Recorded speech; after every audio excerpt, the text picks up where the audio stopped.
have a option. We'll have an option for anyone to ask any questions that they want about social media in general. So, Crystal, go ahead. Okay, thank you. Right.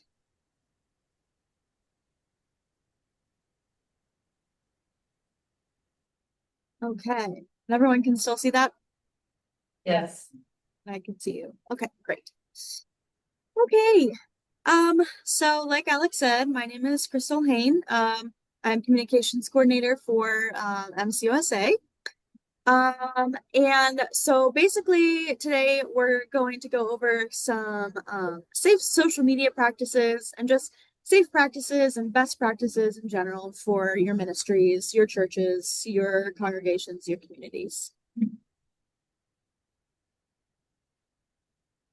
All right. So, as far as safe practices for social media specifically, we'll start off by talking about that first. So we are kind of recommend that a social media policy be established.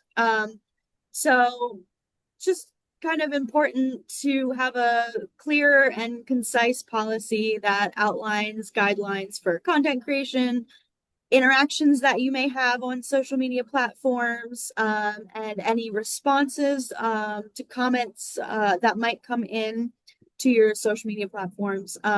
So just creating clear and consistent guidelines and expectations for how to approach anything doing related to your social media and how you operate with that. And it's very important to respect privacy. So, making sure that you have consent, especially for photography, before you share photos, and identifying details of church members. It's always really good to just kind of keep those privacy concerns in mind. Um, and then, of course, we always want to follow copyright laws. So ensuring that any of our content that we're sharing, whether that's on social media, whether that's on the website, photos you're sharing, whatever, complies with our copyright laws and does not infringe on anybody else's rights. So we'll go over some more copyright stuff a little bit more in depth in a couple slides. So as far as actually creating your social media policy for your church, your congregation, your community, whatever your context is, it's really important to be authentic, remain positive, and be as responsive as we can be, and also as respectful as we can be. It's really important, I think, to decide and maintain your guidelines that you're going to follow, and that consistency is really key. So some people get a little leery of being like super responsive on social media, and that's okay. It doesn't have to be like within 2 minutes or 2 hours or even 2 days. It just needs to be that it's consistent and that anybody who's involved knows that that's kind of the timeline that you like to respond to things. So really, again, just consistency is key with this. So making sure that the content that we're creating aligns with our church values. Using multimedia, of course, avoiding offensive content. I think we all know what that entails. And encouraging engagement, of course, for our churches and our communities. So then we go into some interaction rules. So just making sure we're responding professionally, we're responding with grace, of course, avoiding political endorsements, and promoting constructive dialogue is really important. Social media can be such a negative space, and it's really important that we, as followers of Jesus, are exemplifying our values and our beliefs even on social media. Um, and then also deciding on how you're going to handle those negative comments that might come in. So responding calmly, Consistency again with this is super, super key. If you need to say the same thing again and again in a positive tone, that's okay. Offering solutions, and of course, maintaining a positive and respectful and graceful tone. We are the church. We are representing the church in a social space.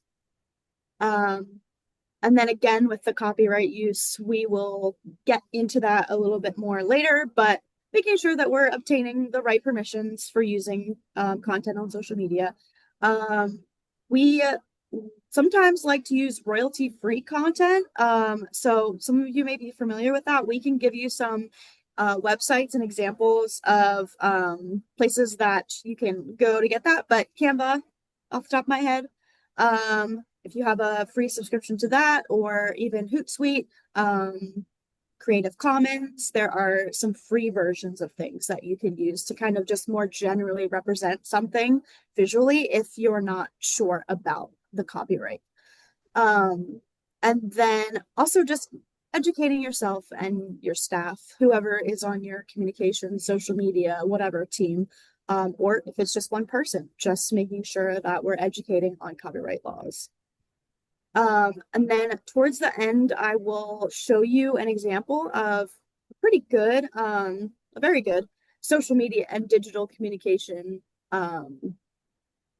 like plan that somebody, their guidelines that the Archdiocese or the Episcopal, sorry, Diocese of Virginia created, and we thought it was really good. So we thought we would share that as an example toward the end.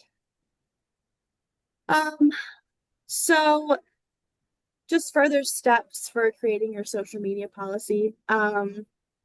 If you want to go as far as conducting a social media audit for your social media platforms, so assessing your current presence and your current content and engagement, and then kind of asking and defining your brand and your voice. Is this aligning with our mission? Is the platform that we're on or platforms that we're on aligning with our mission? Is the content that we're sharing and creating still aligning with our mission? And again, there's that maintaining consistency. That's going to be real. That's just so important to keep things kind of streamlined and understandable and moving forward. If you have a team of communications people, or even if you just have one person that's kind of doing it on the side, setting kind of some guidelines for account management. So you could assign roles, you could create a content calendar, you could track activity, you could kind of make like a little workflow or set up some approvals. There are free services or free versions of services that will do that. So I think, I don't want to say off the top of my head exactly, because I don't know exactly off the top of my head what would be free that you could use, but we can send you some resources as well with that if anybody's interested in that.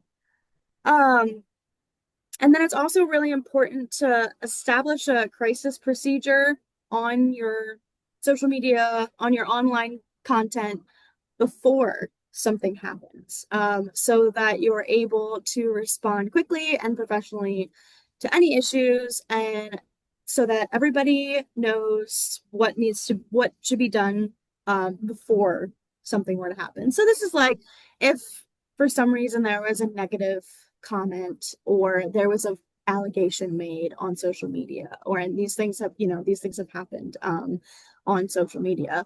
So we just need to be aware of what we're going to do about them before they happen to our churches online. And then, yeah, just kind of going back to whoever your team members are, or if it's just one person, just ensuring accountability. So making sure that somebody else is looking at things, eyeballs, more than one eyeball sometimes, 4 eyeballs, whatever, is good to kind of just make sure there's more eyeballs on things, and make sure you're, again, maintaining consistency and that other people are looking at what you're going to post. Okay, So now we're kind of getting a little bit more into the weeds. I'm not going to get too into the weeds with this because I am not a legal professional, but just basics to be aware of with privacy and copyright laws. So copyright protects your original works like music, your sermons, your prayers. Um, my screen is in the way, and your liturgies that you wrote. Churches are expected to maintain these, must respect these rights when using materials and services or online. And then there is such a thing as the religious service exemption.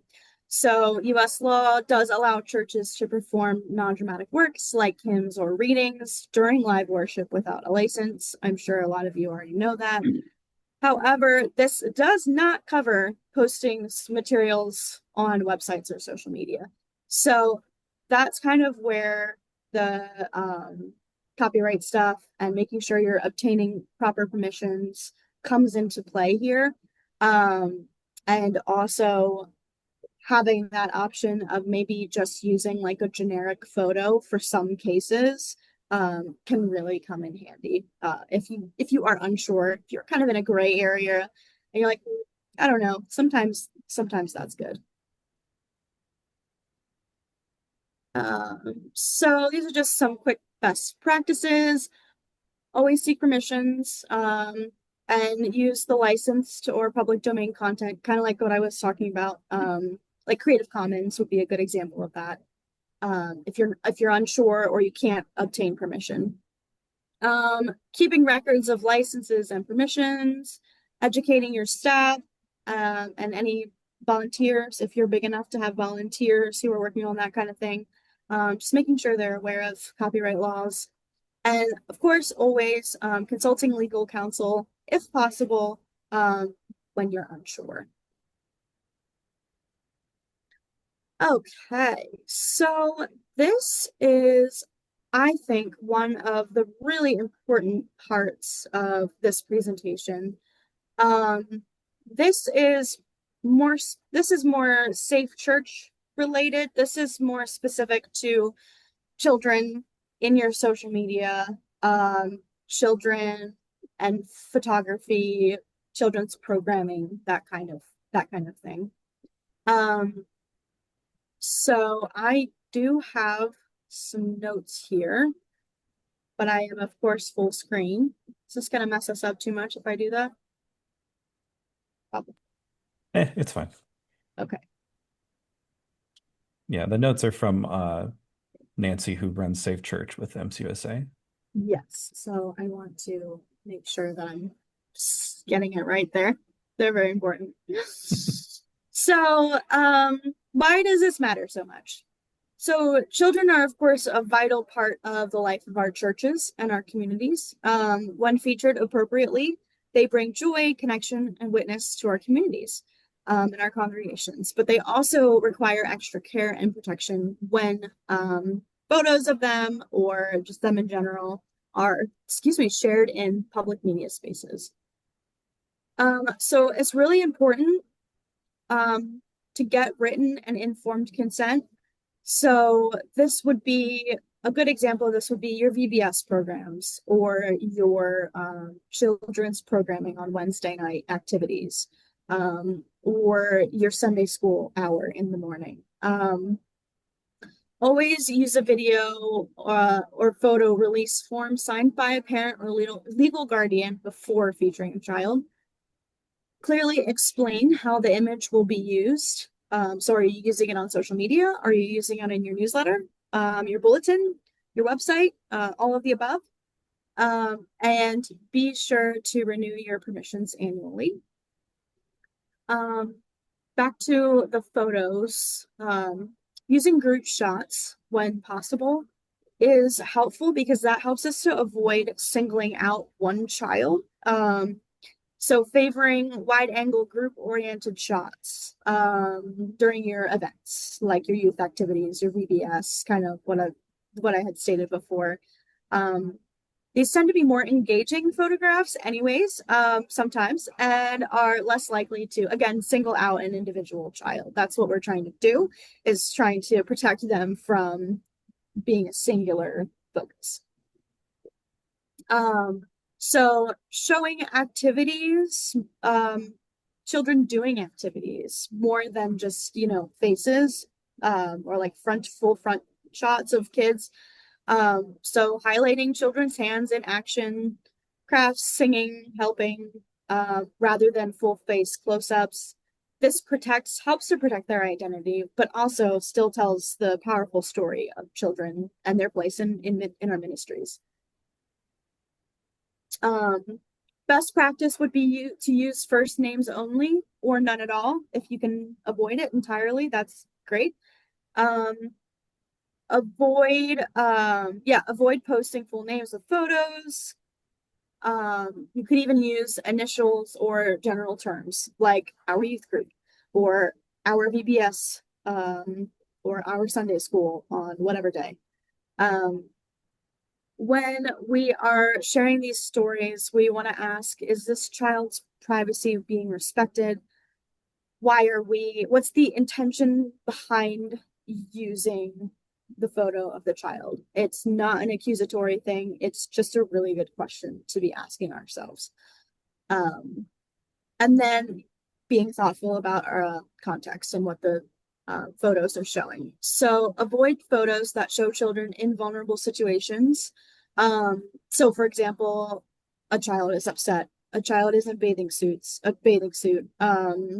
sleeping, receiving medical attention, just things that we kind of want to stay away from. Always represent children in dignified, joyful, or neutral ways. And of course, I know with VBS and summer, you're probably going to have kids out in swimsuits, and that's fine. Maybe just like a wide group shot of kids together swimming instead of, again, focusing on that single child. So in order to kind of protect kids, it's a lot to consider, it's a lot to think about. So maybe designating a point person, somebody who's maybe part of your safe church team, somebody who's already part of maybe your Sunday school and is cleared, and is in the know as far as your communication guidelines.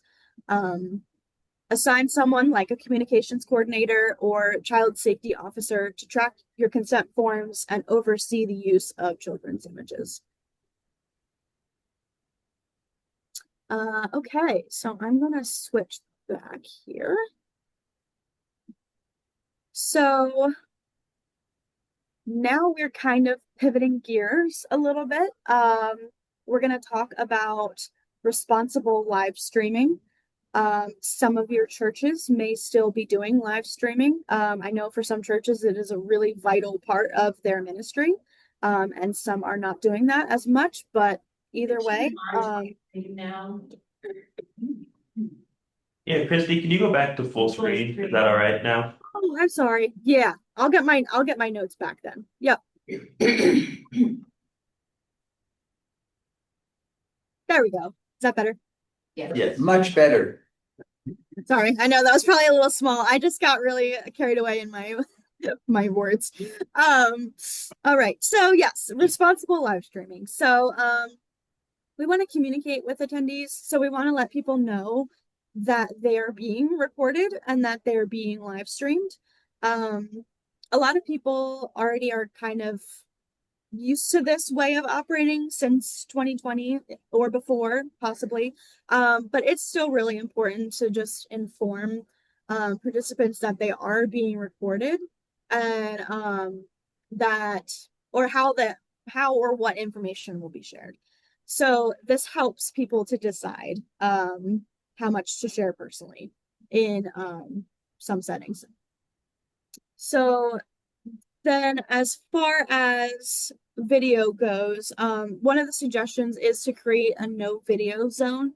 So you could designate areas where the video isn't going to reach. So if there's people who are not interested in being on camera for some safety reason or something or whatever, they can gather comfortably off camera. And then we want to use permissions, of course. So we want to be cautious with minors and ensure that they are not included in the live stream without parental consent. So that kind of goes back to your form.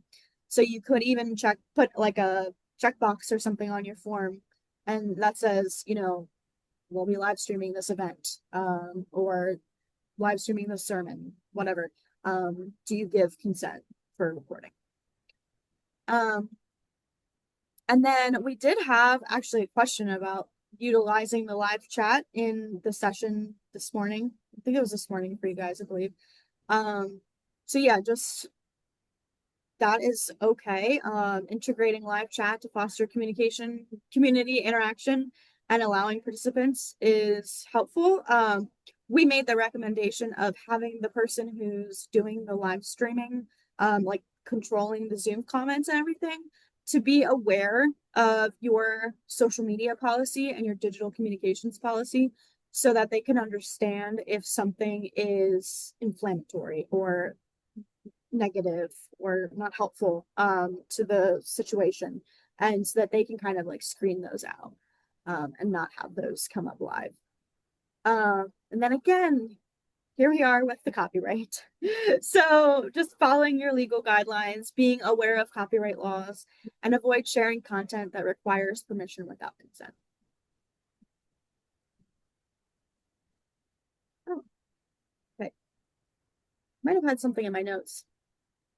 Let me check. Yeah, so there's just some like general common pitfalls that I'll just go over with this. Do you still need your presentation, or can you go full screen with yourself now? Yeah. I can go full screen with myself, yes. So common pitfalls to avoid: don't assume complied consent. So everybody else is taking pictures, that's not permission. Even if a parent is present, you still need formal consent to post publicly. We recommend not geotagging or posting in real time without extreme caution and consideration. Posting children's photos in real time or tagging specific locations can compromise safety. And consider the timing of the posting after the event. So you could post after the event or without the location data. Can I add to that, Christle, real quick? Oh, yes. Go ahead. Sorry. And I know you were talking in the context of children, but in terms Yeah. of like sharing locations and things like that, this has also come up recently for some churches who are worried about things like ICE raids and things like that. So some of the things that apply to children can have kind of spilled over into certain adults who are focused on privacy right now and worried about things like that. So it's another thing to keep in mind. Going back to, I know we have some adults who only want to use their first name when posting things. So something to keep in mind. Sorry, Christle, go ahead. No, thank you. That was a really good point. So just also making sure that we're not just pulling random images off the internet. So you just want to make sure that they have clear licensing and permissions. So the Creative Commons, the free photos from Canva, like stock images, those have clear licensing and permissions. Those are fine. But yeah, you probably wouldn't want to just Google like a group of children and just use that. I'll do that anyway. Yeah, don't do that, period. Don't Google children. Yes. And then also we brought this up a little bit in the first session too, but it's such a fine line, and Alex could talk about this a little bit more too later, but in our Q&A, but it's just such a fine line between wanting to engage with our community and reach everybody that we possibly can, and also not letting the algorithms drive our decisions, because we need to protect our values and our communities and what we are on social media for. So we really need to keep that in mind. So not posting just for popularity. Yeah, that's it's relatively easy to start getting a lot of reach, which is just like people seeing your content, and a lot of engagement, which is always isn't positive. And you want to be following trends in terms of how social media is working and how it's getting out to people, but being careful to not compromise that, because just because you bring in more people doesn't mean they're going to be productive to what you're trying to do. Sometimes when our posts, we've had a few posts go viral and they're not posts that are that helpful. Like they've gone viral, but it's just because people are mad at us. And so it's just, it's a headache. But so just keeping in mind I know we've said the word consistency a lot, but like after doing this for 10 years, it's annoying, but it is the single most important lesson I've learned in terms of policies, but also in terms of posting as well. Yeah. It isn't even the amount, although we have recently found that posting more is fine, and been productive, but like the consistency with which we post and days we post and times we post have been very helpful. Anything else, Crystal, before the Q&A, or are we ready for I'm the done. Yes. Q&A? Done. Thank All you. right. Does anyone have any questions about web, social media, policies, things like that? I can see you, so if you just raise your hand, I think I see everybody. Is someone saying something? Okay, I thought I started. Okay, cool. Oh yeah, go ahead. Yeah. You talked about having a policy and you mentioned something from Virginia. Do you Yes. guys have like a sample boilerplate kind of policy that you Yes. share with churches? Yes. So we're gonna send all the resources that we have that you can see. Yeah, we're gonna share our own, but then we found a better one and we're reworking ours currently. So yeah, it's a different denomination, but the policy nature of it is consistent with what we're trying to do. So yeah, we'll make sure and share that sort of thing. It will also share like a template of just like we can share a template of schedules and policies and things like that. Which while I'm talking about that, we've brought up Canva. We have the pro top version of Canva. We do not pay for it, um, because we're a nonprofit. I don't know. There's no profit. I don't know why the air quotes are there. So that's something to keep in mind. And I just also, while I'm thinking of it, there's a website called Unsplash, UN and then Splash. And this has a lot of high quality free images uh, that I know we use quite a bit. Any other questions? Go ahead. I'll just share an experience. Our media person wanted to emphasize the importance of doing development work in Honduras and, and keeping that work going. And so posted a Reuters image of a caravan leaving Honduras and entering Guatemala. Interesting. Gave credit to Reuters. Okay.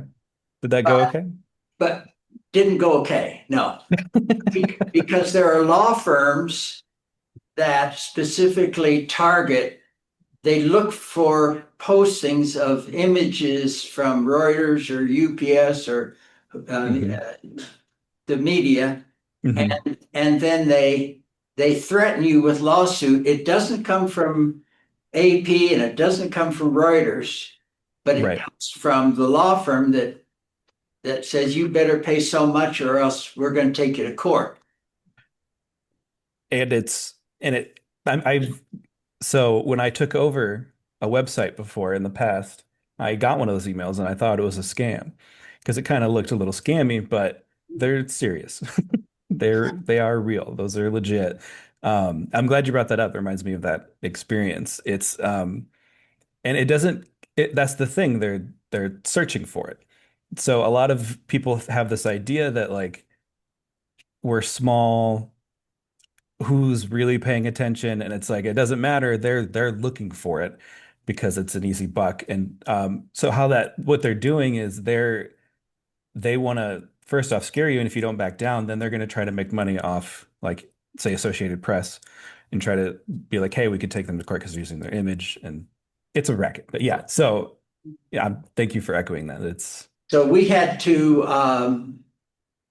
to get an IP lawyer, intellectual property lawyer, Yeah. to respond to this attack. Yeah. And so it's easier to just not deal with it. Yeah. Thank you for sharing that. Yeah. So Paul, did you have to pay? The lawyer happened to be a nephew, so he scared him off. So, We didn't pay.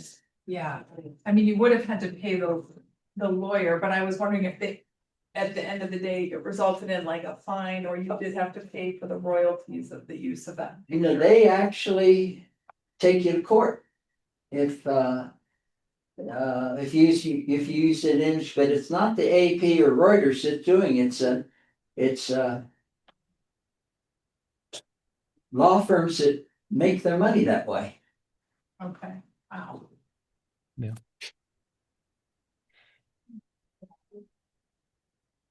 Any other questions?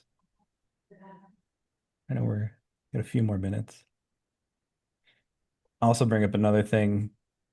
Careful, I'll just like start talking randomly and I won't stop. But Christle brought up Hootsuite. Hootsuite is something we've been using for about 8 years now. It is kind of expensive.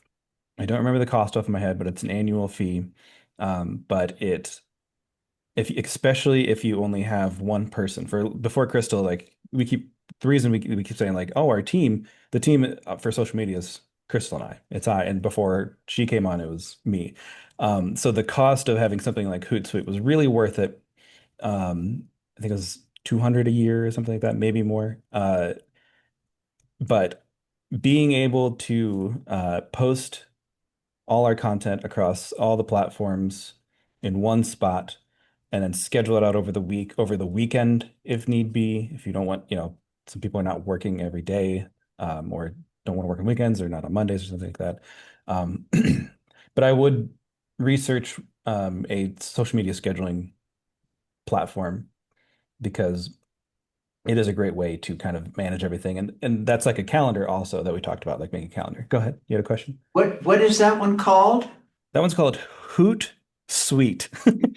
As in like hoot like an owl, but suite like a hotel. I'm trying to remember other ones, but then none are.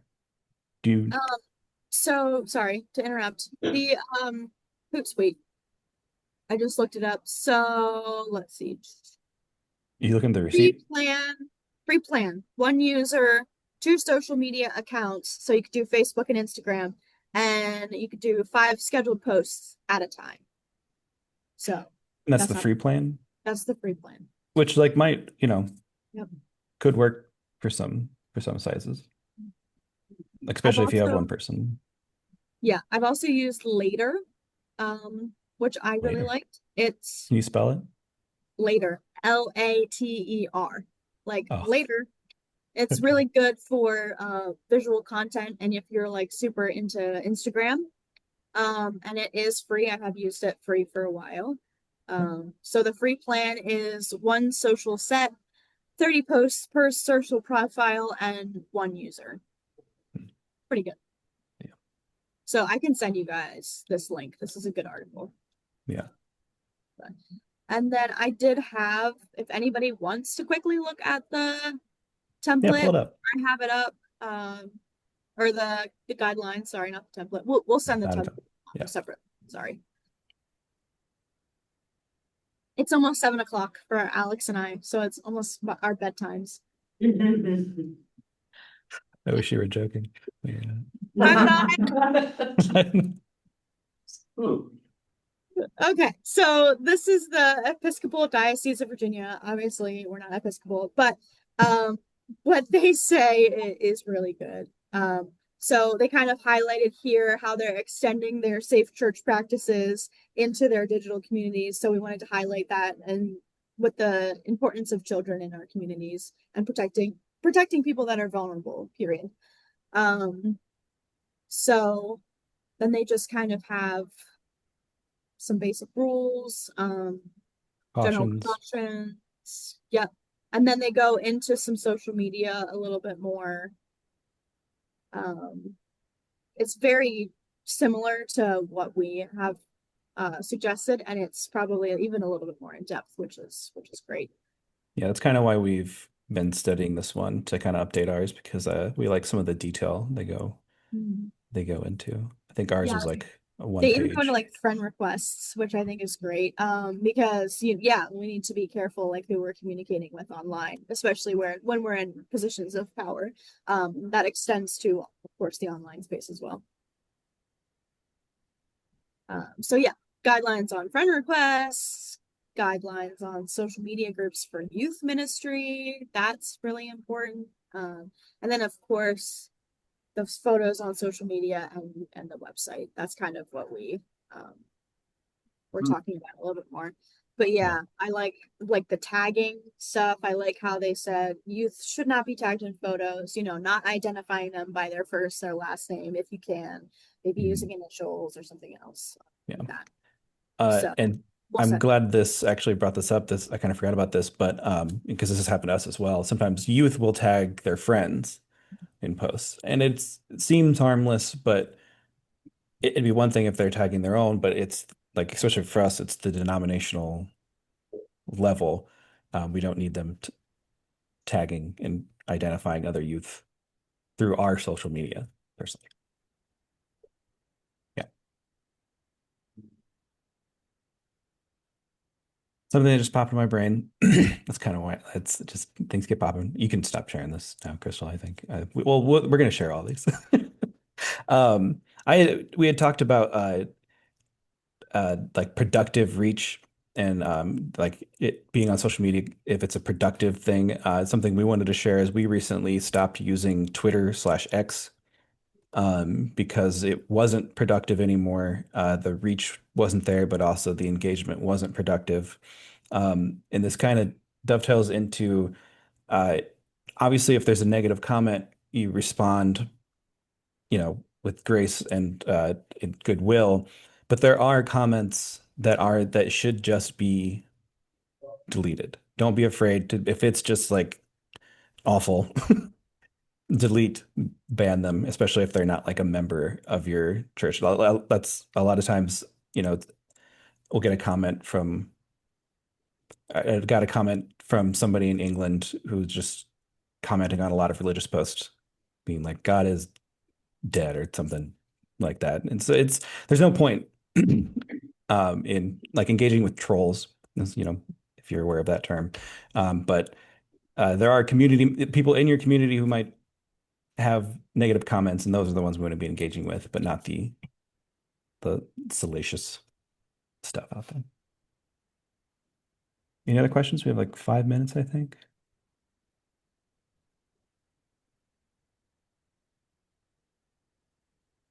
If not, we're good to go. We hope this was helpful. Oh, go ahead. Yeah. That was Are you waving? Oh, yeah. Okay. You're welcome. I'll say one last thing. Christle and I, like I said, we're on Mennonite USA's website. You can find our information. Um, we're not here to do tasks for you, which some people have reached out for, but we are here to answer any questions and give you any advice and any consulting that you would have. We're happy to help and answer any questions. So you can just find us on the website. You could call, but email is better. All right. If there's nothing else, it was fun to be able to talk about this, and we appreciate the time, and we hope it was helpful, and we hope the rest of the day goes well. Bye, everybody. Thank you. Thanks. Yeah.